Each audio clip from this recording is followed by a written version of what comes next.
Hello everyone, welcome to today's lecture. In our today's lecture, we are going to learn about the concept flooding.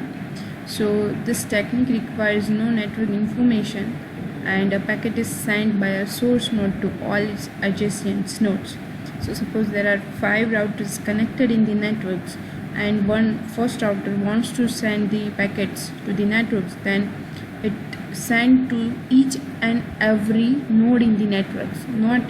So in our distance routing vector algorithm, we have seen that the information is only sent in the neighbor's router, but via the flooding technique we can send the packets in the whole networks. So at each node, every incoming packet is retransmitted on every outgoing link except the link that is arrived from.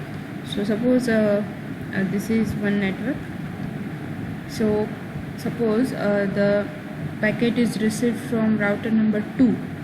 So and there are 5 routers connected in the network. So router 1, 3, 4 and 5 has received the packets and it is not signed to the router 2 because it is arrived from that router. So when flooding generates a large numbers of duplicate packets, because if it is possible that router 3 is connected with router 2 and router 5, so it is possible that router 2 also sends the packets to router 3 and router 4 is also sends packets to router 3. So that is how it may possible to get the duplicate packets at router.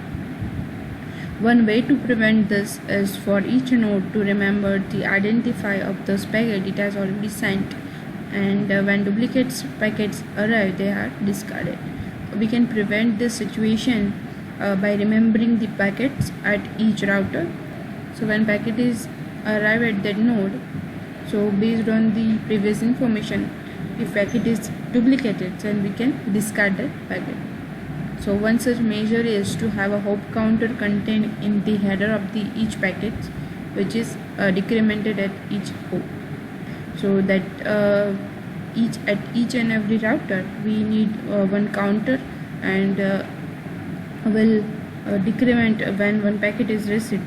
So that is how we can handle this situation.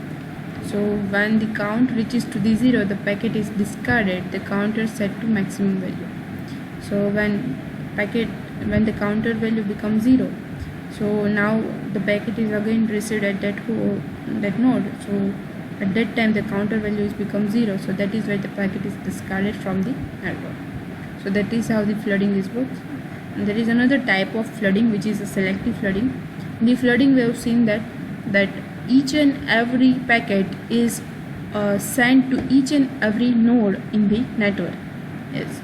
So but in the selective flooding, the routers do not retransmit each and every incoming packets to all the links, but only on those links that are in the right direction. So that is why it is called the selective flooding. Some disadvantages and advantages are, because we are transmitting packets at each and every node in the networks, and it also possible that multiple duplicate packet is received at each and every node. So one disadvantage is heavy traffic in the network. So congestion is created also, so it requires a large bandwidth. And the advantages are flooding is that it is a highly robust. This property finds application in military network that is subjected to extensive damage, and in a distributed database application where it is necessary to update the database concurrently. So it is used when some type of military networks in which the information needs to be sent at each and every node, each and every person. So at that time we'll use the flooding. So the information is reached to each and every point. Same as in the database, if we need each and every tables in the database from one point, so at that time flooding is also useful technique. So these are the advantages and disadvantages of flooding. So in short, flooding means we are start sending packet from one node, and then it reaches to the second routers in the network. That router is again send the packet to that interconnected routers, and that is how the information, the packets reaches to each and every node in the network. So that is how the flooding is work. So that's it. Thank you so much for listening.